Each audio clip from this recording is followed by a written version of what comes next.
I love how God uses the unassuming to do amazing things. Here we have another shepherd shaking a nation. Amos wasn't a prophet by trade. He wasn't a priest. He was a shepherd and a fig farmer, just a regular guy, until God sent him to deliver a message to Israel that they didn't want to hear.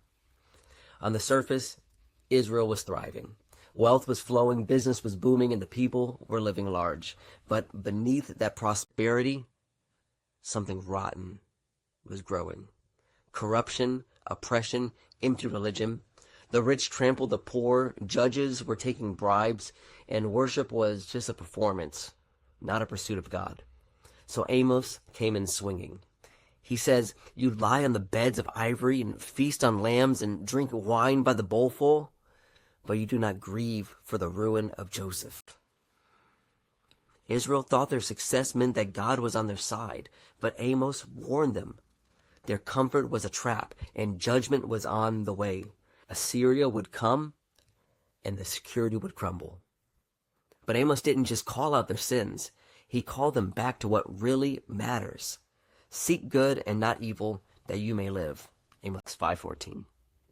He reminded them that worship isn't just about songs and sacrifices. It's about how we live our lives.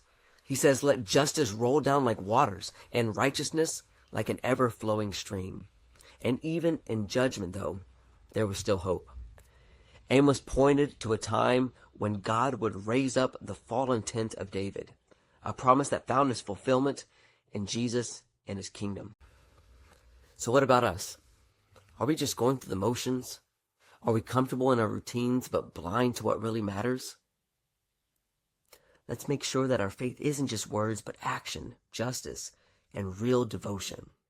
So take a minute, read Amos, let it challenge you. Take some time to reflect and meditate on God's message. And as always, go lift somebody up.